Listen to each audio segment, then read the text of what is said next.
Peguem as vossas Bíblias. Vamos ler no livro de Números. Livro de Números. Alguém diga glória a Deus. Números capítulo 13, versículo 30. Alguém diga aleluia. Números capítulo 13, versículo 30. Para a glória de Deus, o nosso Pai. Glória a Jesus. Que Deus abençoe a vida de cada um de vocês que estão conosco aqui nesta manhã maravilhosa. Deus preparou este dia para nós. Deus preparou esta oportunidade maravilhosa para cada um de nós sermos abençoados em nome do Pai, do Filho e do Espírito Santo. Deus selecionou vocês para estarem conosco nesta manhã. Glória a Deus. Sei que muitos irmãos, muitos membros estavam na vigília, muitas irmãs, né? E portanto fez jus que elas fossem para casa para descansar, né? Alguns preferiram ficar conosco aqui. Glória a Deus, e a bênção será dobrada. Alguém diga glória a Jesus. Que maravilha. Números capítulo 13, versículo 30. Amém, meus irmãos? Quem já achou, diga aí, eu. Primeiro nós vamos falar aqui aquilo que Deus tem para orientar a vida daqueles que querem vencer gigantes. Amém, gente? Porque os gigantes estão por aí. Os demônios, os espíritos maus estão por aí lutando, amém? Para vencer pessoas. Eles querem vencer, eles querem derrotar pessoas. Amém, gente? Principalmente pessoas que têm promessas de Deus. O diabo, ele luta justamente para que as pessoas que têm promessas de Deus na sua vida não alcancem estas promessas. Mas o nosso Deus é poderoso. Diga glória a Deus, diga assim, Deus é poderoso. Diga de novo, Deus é poderoso. Glória a Jesus. Vamos então ler a palavra de Deus que diz assim: Então Caleb fez calar o povo perante Moisés e disse: Subamos animosamente e possuamo-la em herança, porque certamente prevaleceremos contra ela. Diga glória a Deus. Senta um pouco agora, desocupa as mãos, dá uma salva de palmas bem alegre para Jesus. Jesus é maravilhoso. Amém. Todos nós conhecemos este fato bíblico registrado no livro de Números, capítulo 13. Quando nós lemos aqui, nós lemos apenas o versículo 30, mas para ter um conhecimento maior sobre este relato bíblico, que é algo muito importante para nós, é importante nós conhecermos isto, para que nós possamos ver como as coisas aconteceram no passado e como Deus trabalhou em favor do seu povo. Quem é de Deus aí, levanta a sua mão. Então nós observamos aqui que sempre em determinadas situações, ou podemos dizer até em todas as situações, Deus sempre prepara alguém no meio de tanta gente que muitas vezes são pessoas incrédulas, pessoas que não acreditam naquilo que Deus pode fazer, mas Deus já preparou as pessoas que acreditam no poder dele, e que inclusive são pessoas que sempre terão um testemunho, sempre terão alguma coisa para falar. Quem não tem nada para falar, quem não tem nada para testemunhar, quem não tem nada para engrandecer o nome de Jesus, é porque são pessoas que não têm fé. Mas as pessoas que têm a verdadeira fé, que acreditam naquilo que Deus fala, estas pessoas sempre terão alguma coisa para exaltar o nome do Senhor Jesus. Esta é a grande realidade. Observem, depois que Deus tirou o povo de Israel do Egito, Deus comissionou aquele povo em direção à terra prometida. Quando Deus comissiona pessoas, Deus dá o suporte, Deus garante. porque o nosso Deus não falha com as suas promessas. Digam glória a Deus.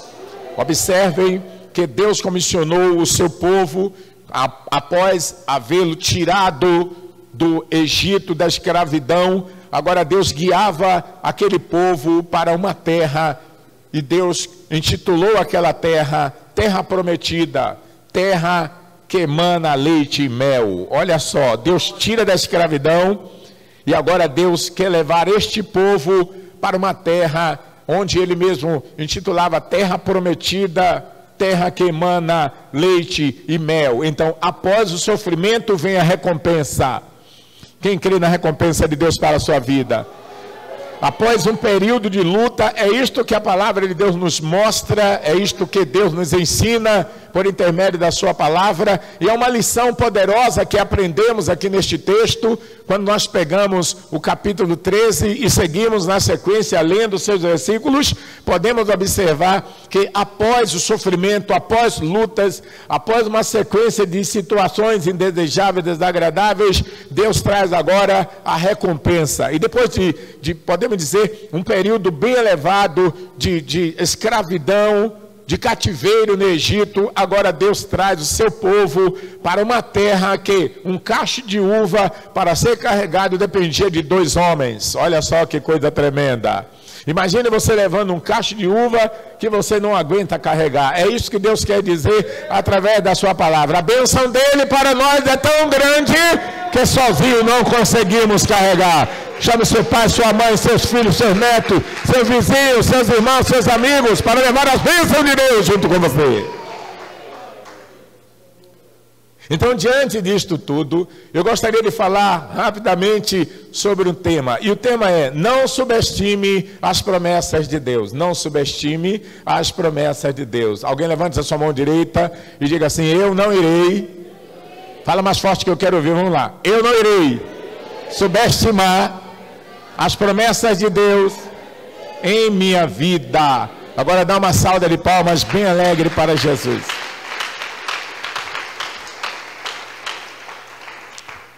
Olha só, de acordo com o que nós lemos, o povo de Israel cometeu um erro grave. Qual foi o erro grave? Foi subestimar, quer dizer, eles colocaram as promessas de Deus abaixo daquilo ou do lugar onde elas deveriam estar. Eles reduziram as promessas de Deus. Eles acharam impossível que aquilo que Deus estava prometendo se cumprisse na vida deles. Isto é subestimar as promessas de Deus.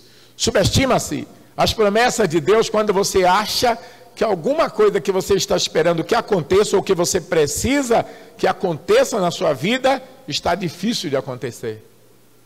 Quantos de nós e quantas vezes espiritualmente estamos em um nível que acabamos duvidando daquilo que Deus pode fazer? Por isto que o tema que Deus me deu para a mensagem desta manhã é: não subestime as promessas de Deus, porque por mais alta que ela pareça ser diante do seu nível espiritual, Deus é poderoso para, independente da minha capacidade ou da sua, fazer cumprir a sua palavra em nossa vida. Quem está entendendo, diga glória a Deus. Então Deus, ele ficou muito triste com a forma como o povo de Israel se comportou. E nós vemos que quando eles chegaram e receberam o comissionamento de Moisés, quando Moisés escolheu aqueles 12 homens, aqueles 12 espias, porque tinham que ser líderes. A Bíblia diz que teriam que ser maiorais do povo. Deus falou: escolhe aí de cada tribo, eram 12 tribos, portanto, seriam 12 líderes, seriam 12 cabeças, seriam 12 maiorais, seriam 12 supervisores. E Deus disse assim: envia estes homens para que observem, para que espiem, para que façam um levantamento na terra a qual eu estou enviando vocês. Olha só, agora observem que Deus disse que deveriam ser cabeças, deveriam ser líderes, deveriam ser supervisores, deveriam ser pessoas que estavam exercendo a função de maiorais diante do povo. Então Deus disse, tem que ser homens cabeças. Amém, gente? E Moisés escolheu, de acordo com o que ele via, 12 homens. E entre aqueles homens estava Josué, que ainda era jovem. Estava Calebe. E estava também outros 10 homens que eram lideranças nas suas tribos.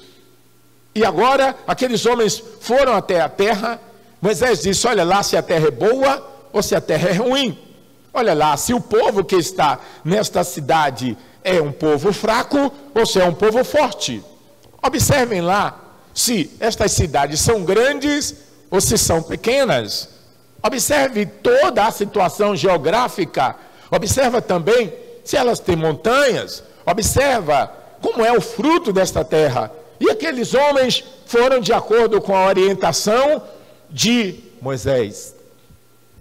Só que eu observo que quando Deus falou com Moisés para que enviasse os homens àquela terra, Deus apenas mandou que fossem lá e dessem uma espiada, olhada na terra.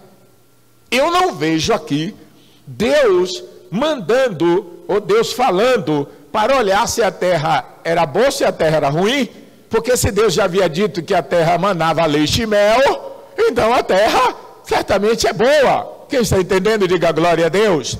Deus nunca irá colocar você em um lugar que Ele sabe que não serve para ti. Até mesmo no cativeiro, quando Deus levou o seu povo para o cativeiro, Deus levou o povo ali, manteve eles naquele lugar, justamente para ensinar-lhes alguma coisa. Então, todavia, quando nós seguimos aquilo que Deus fala, algum resultado positivo acontecerá em nossa vida. Quem está entendendo, diga glória. Então Deus mandou espiar a terra. Moisés simplesmente citou alguns detalhes. Olha se a terra é boa ou se é ruim. Se o povo que está lá é fraco ou se é forte. Amém, gente? Olha lá se as cidades são grandes ou se são pequenas. Então, no meu ponto de vista, eu aprendo a lição de que, se Deus está dizendo que vai me abençoar, não importa se esse lugar é grande ou se esse lugar é pequeno. Se Deus vai me abençoar, não interessa se o povo lá, que lá está, é um povo forte ou se é um povo fraco. Se Deus está dizendo que Ele vai me dar esta terra, que Ele vai me dar esta bênção, eu não posso ter dúvidas com relação às qualidades dela e aos seus benefícios, porque Deus jamais nos dará o pior, Deus sempre nos dará o melhor, e é esta concepção que nós temos que criar dentro de nós.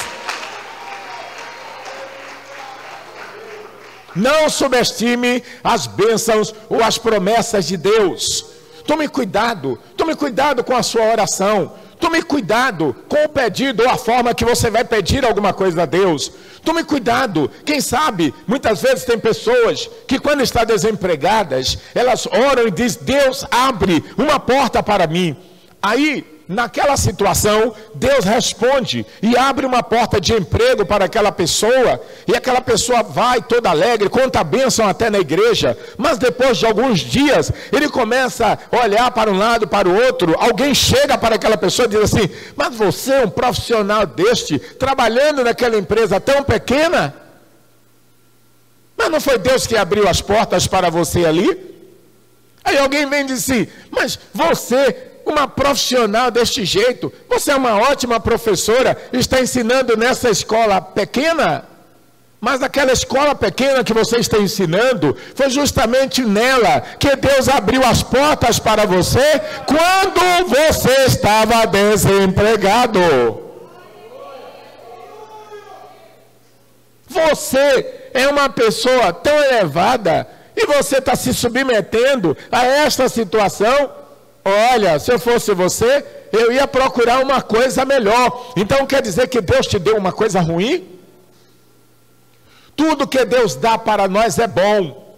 Deus não nos dá nada ruim. Deus tem o melhor para o seu povo. Se essa porta abriu para você, louve a Deus por ela. No tempo de Deus, Ele vai levar você para uma coisa mais elevada ainda. Então observem, é muito importante para nós, muito importante mesmo, que nós aprendamos esta lição. E o povo de Israel subestimou. Por que eu não devo subestimar as promessas de Deus? Primeiro, porque Deus é cumpridor da sua palavra. Deus é cumpridor da sua palavra. Se Deus te prometeu algo, não duvide. Mas está demorando muito. Espere.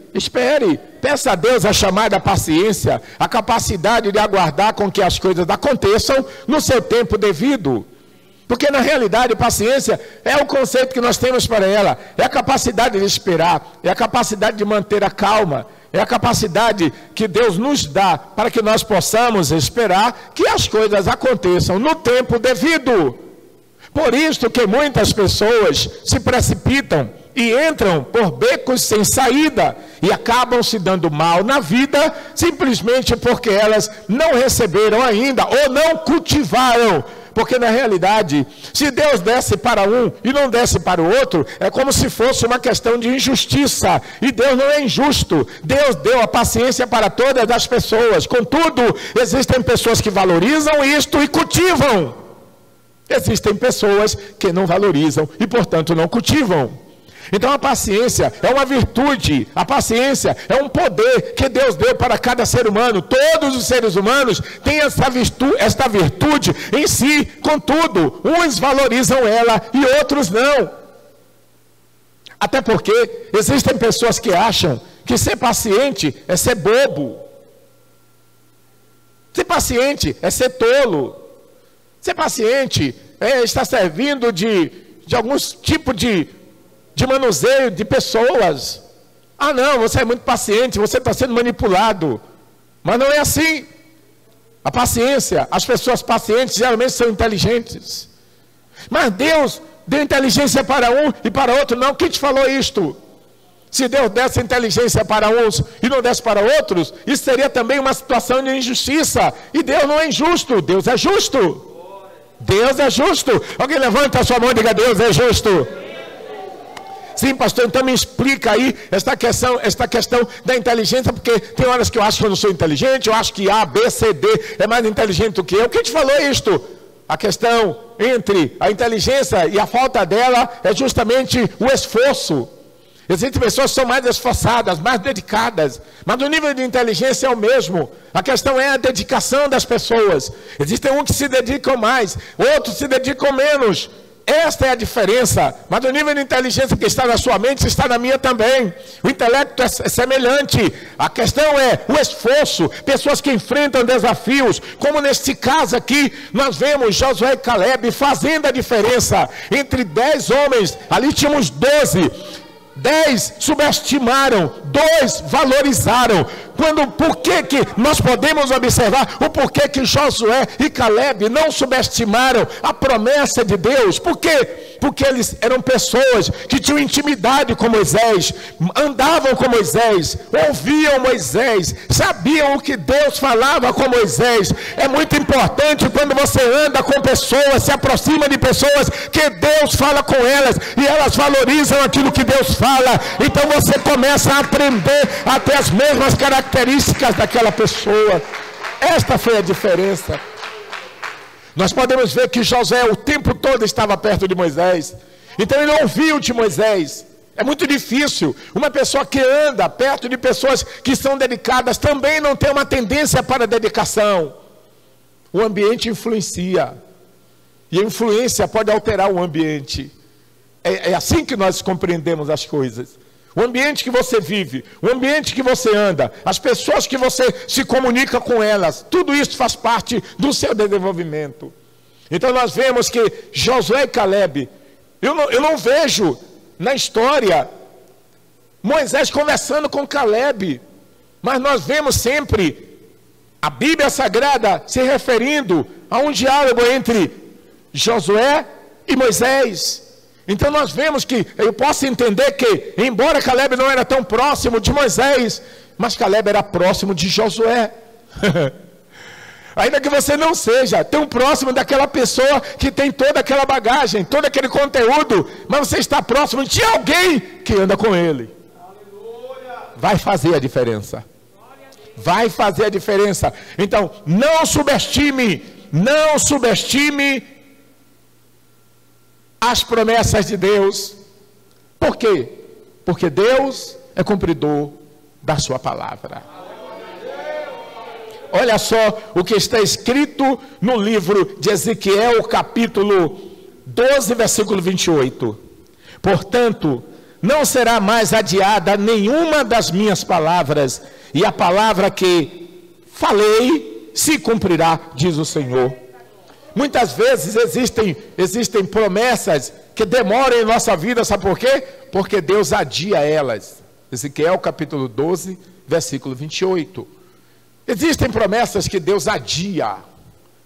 Existem respostas que Deus segura um pouco. Mas aí Deus fala através de Ezequiel: não irei mais adiar a minha palavra. Não irei mais adiar. A palavra que falei, ele diz: eu cumprirei. Olha só. Então, nós não podemos subestimar as promessas de Deus. Primeiro, porque Deus é cumpridor. O que Deus te prometeu vai cumprir. O que Deus falou para você através de alguém, pode ter certeza, vai cumprir. A palavra de Deus não voltará vazia. Inclusive nesta manhã, eu creio e de fato já está acontecendo. Deus está cumprindo com a sua palavra na vida de pessoas aqui nesta manhã. Quem crê desta forma aí, glorifica o nome do Senhor. Deus falou, tudo que eles tinham que fazer era justamente obedecer aquilo que Deus estava falando. Este é o grande problema que nós temos. Não conseguimos obedecer o que Deus está falando. Observem só. Deus disse: vai lá, espia a terra. Essa terra eu vou dar para vocês. Mas quando aqueles homens chegaram lá, 2 voltaram com relatório positivo. 10 voltaram com relatório negativo. Cuidado, não aceite ninguém trazer relatório negativo para a sua vida. Vira para alguém que está ao seu lado e diga: não aceite, vamos lá, não aceite ninguém trazer relatório negativo para a sua vida. Alguém levante a mão direita e diga assim: eu não aceito relatório negativo na minha vida. Observem, os indivíduos, aqueles 12 espias, eles eram líderes. Está vendo como um líder influencia muito? Está vendo a influência do líder? O líder pode influenciar de forma positiva ou negativa. Aquele que está na frente nos guiando, ele pode influenciar de forma positiva ou negativa. Olha só, Deus disse: os cabeças, os maiorais do povo. Então, aqueles homens deveriam todos, de forma unânimes, trazer uma resposta e um relatório positivo.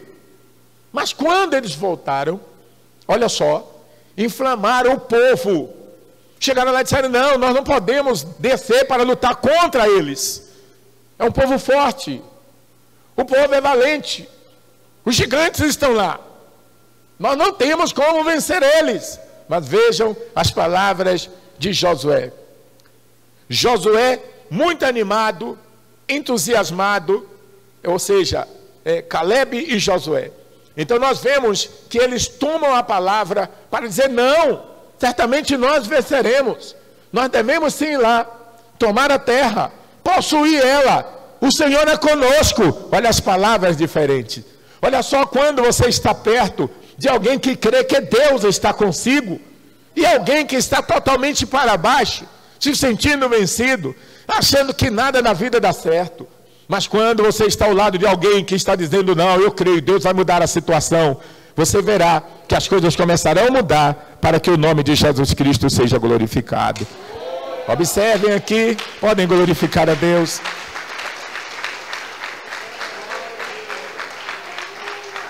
Olha só, observem, aqueles homens voltaram trazendo um relatório negativo, e com o relatório negativo que trouxeram, Eles conseguiram levar todo o povo para um estado depressivo. Se revoltaram contra Moisés. Deveríamos ter ficado no Egito, olha só. Deveríamos ter ficado para morrer lá no Egito mesmo, do que vir para aqui agora. Olha só, o Senhor nos trouxe para nos entregar nas mãos desse povo. Deus nunca trará o pior para nós. Deus sempre terá o melhor para a sua vida. Alguém levante a sua mão para receber. Deus está trazendo o melhor para a sua vida nesta manhã. O melhor de Deus está chegando para você nesta manhã. As promessas de Deus já estão se cumprindo na sua vida nesta manhã.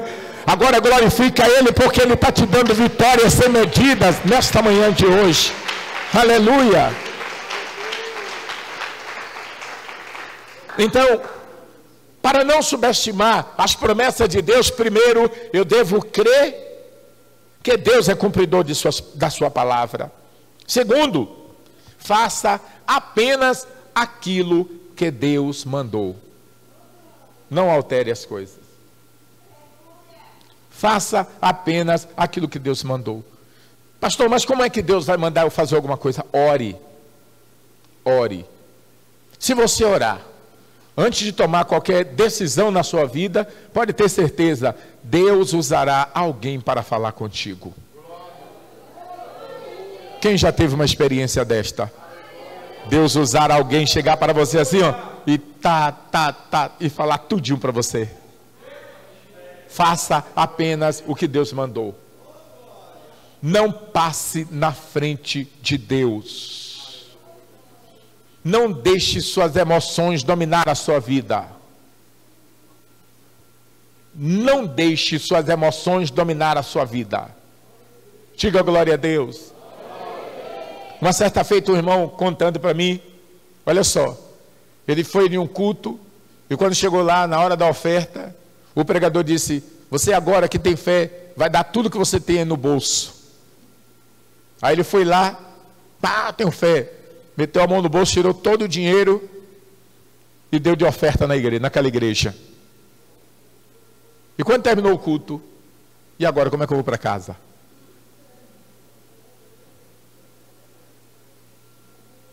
E agora, meu Deus? Aí todo mundo foi embora. Ele ficou com vergonha de dizer às pessoas que deu o dinheiro todo de oferta e ficou lá se batendo. Faça apenas aquilo que Deus mandou. Não deixe as emoções tomar conta da sua vida.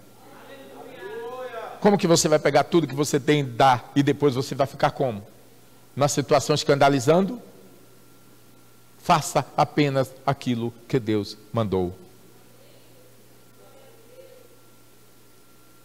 Deus não disse, olha se a terra tem gente fraco ou gente forte. Não interessa quem é. Se eu não fizer de acordo com o que Deus mandou, eu vou ter problemas. Vamos fazer aquilo que Deus mandou. Não interessa quem é, faça aquilo que Deus mandou. Aquilo que Deus mandou, Deus vai tocar no seu coração. Aquilo que Deus mandou estará dentro do censo. Estará no censo e terá consenso. Faça apenas aquilo que Deus mandou. Aquilo que Deus manda você fazer é aquilo que está na sua capacidade. Aquilo que Deus manda você fazer é aquilo que não vai te trazer problemas depois. Que não vai te trazer choro, que não vai te trazer preocupações. Aquilo que Deus mandou vai te trazer paz e sossego. Ainda que você faça algo que outras pessoas não teriam coragem de fazer, mas aquilo que Deus manda alguém realizar, pode ter certeza, vai trazer paz, alegria e elevo da fé, tanto seu como de alguém que estiver ao teu lado. Olha só, olha só. Números 14, 9. Tão somente não sejais rebeldes contra o Senhor, e não temais o povo desta terra, porquanto são eles nosso pão. Josué considerou eles como pão, disse, nós vamos devorar eles. Retirou-se deles o seu amparo, e o Senhor é conosco, não os temais. Então a primeira coisa que o texto fala é: não seja rebelde, faça somente aquilo que Deus mandou. Aquilo que Deus está mandando, Deus vai usar alguém, ou você vai examinar a Bíblia e Deus vai falar diretamente contigo, ou Deus vai te dar um sonho, ou Deus vai levantar um servo dele para trazer a palavra e a orientação correta para a sua vida, para que você não saia por aí dando passo errado, escandalizando o nome do Senhor. Diga glória a Deus, diga. Terceiro, para encerrar: não engrandeça o seu inimigo. Não engrandeça nem eleve o seu inimigo. Quem é o seu inimigo? Seu inimigo pode ser qualquer situação. Seu inimigo pode ser uma dívida. Seu inimigo pode ser uma enfermidade que surgiu no seu corpo. Se você começar a ver isto como algo mais forte do que você, esta coisa vai te vencer. Mas se você olhar para o poder de Deus e dizer: o poder de Jesus é maior, a sua enfermidade vai perder a força. O mal que está lutando contra a tua vida perderá a força. O poder de Deus será elevado em você. Você vai ver que seu espírito será levantado, porque você está engrandecendo o poder de Deus.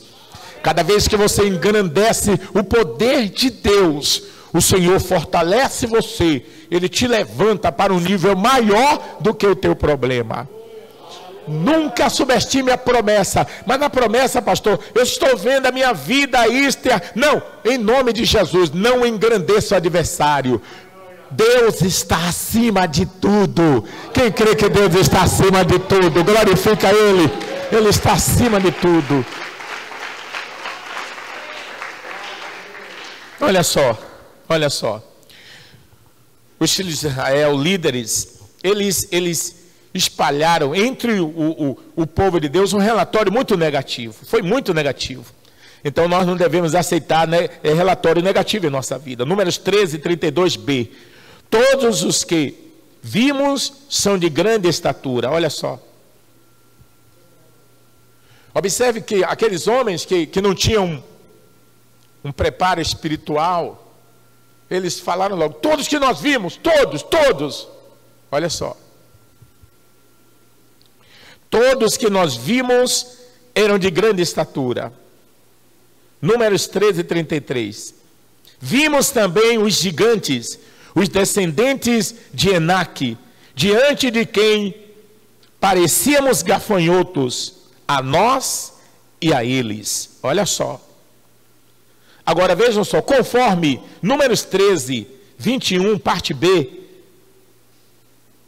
a Bíblia diz que haviam ali apenas três habitantes daquele lugar que eram gigantes.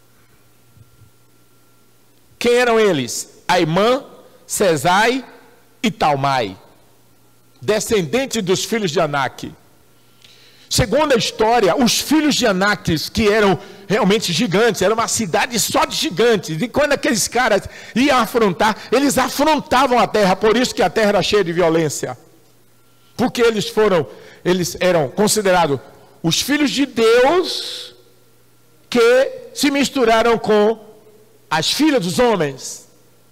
Então, quando se fala filhos de Deus, consideram-se que foram anjos caídos, que se envolveram com mulheres na terra, e então geraram aqueles gigantes. Mas, segundo a história, no dilúvio, Deus destruiu todos os gigantes da terra. No dilúvio, Deus destruiu todos os gigantes. Só que, entre aqueles gigantes, ainda ficaram sementes, depois ainda nasceram alguns gigantes, mas aqueles gigantes que nasciam, aqueles homens, eles não eram uma quantidade muito elevada. Nós podemos ver que na terra dos filisteus só tinha Golias. Só tinha Golias. Assustava os outros homens. Imagina um gigante só. Afrontava todo mundo. Imagine uma cidade cheia de gigantes. Deus, com a sua sabedoria, destruiu todos os gigantes da terra, justamente no dilúvio. Mas, por alguma consequência, ainda ficaram e nasceram esses homens aqui. Este Aimã, Sesai e Talmai. Eram os únicos que existiam ali. E eles disseram que todos são gigantes. Todos os homens desta terra são gigantes. Falaram o que não era realidade. Engrandeceram o inimigo. Quantas pessoas que quando vão ao médico, o médico diz, você está com um problema este, ele sai do consultório arrasado. Ele sai elevando aquele problema. Ele sai elevando a sua enfermidade. Quantas pessoas que chegam em um lugar, começam a trabalhar, e um opositor se levanta contra ele, começa a lhe perseguir, e a pessoa eleva aquele inimigo, aquele adversário, a tal ponto que ele perde as forças até de ir trabalhar. Quantas pessoas que por determinadas situações perdem a força de vir para a igreja buscar a Deus, enfraquecem, ficam em casa. Quantas pessoas que uma chuva tira ele da igreja. Quantas pessoas que choveu, ele já estava todo arrumado para vir à igreja, e por causa da chuva ele volta, tira tudo, não vou mais não, está chovendo. A chuva é maior do que o Deus que você serve. A chuva é maior do que o Deus que é dono da chuva. Aquela pessoa que está te perseguindo no teu trabalho é maior do que o Deus que você, crente, está servindo. Aquela pessoa que está se levantando, aquele vizinho que está te perseguindo, e você está desesperado querendo vender a sua casa por qualquer preço para ir embora daquele lugar. Aquele vizinho é maior do que o Deus das suas orações? Não é maior. Não engrandeça. Não engrandeça o seu inimigo. Sabe por quê? Porque Deus está acima de tudo. Deus está acima de tudo. Aqueles homens apequenaram tanto a si mesmos, que eles chegaram ao ponto de dizer, éramos diante dos olhos deles como gafanhotos. Eles não poderiam ter arranjado uma outra coisa para se apequenar? Eles não deveriam ter arranjado uma outra coisa para se comparar, para fazer uma analogia?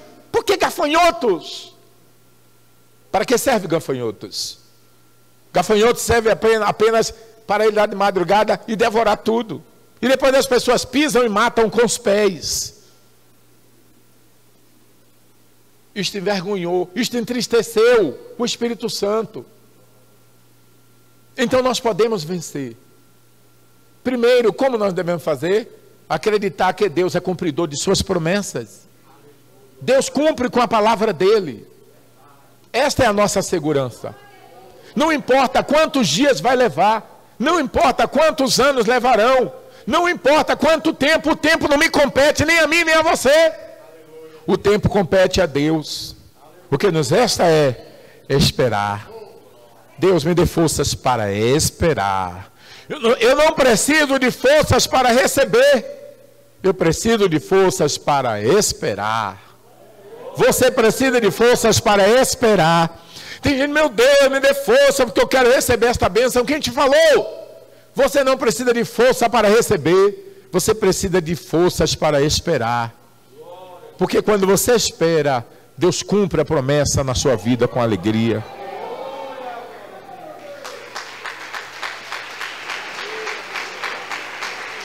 Você que está esperando a libertação dos seus filhos, você que está esperando a libertação do seu marido, da sua esposa, você que está esperando que uma grande obra de salvação aconteça na sua família, tudo que você precisa é esperar.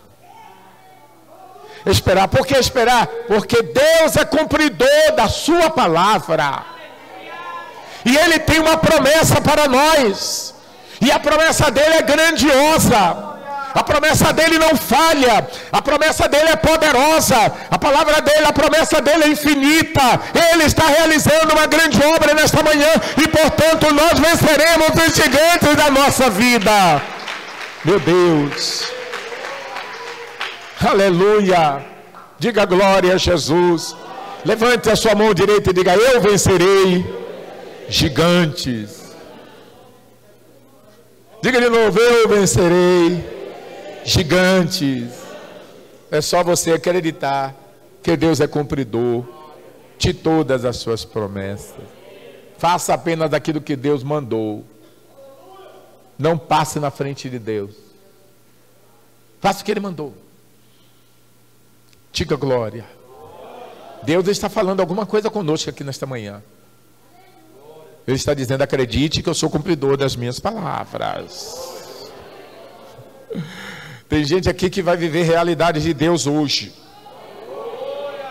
Tem gente aqui que antes de chegar em casa o telefone vai tocar, alguém te dando uma notícia maravilhosa.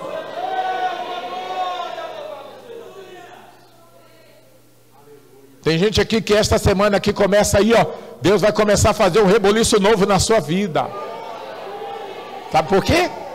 Porque Deus é cumpridor da sua palavra. Que Deus abençoe a todos.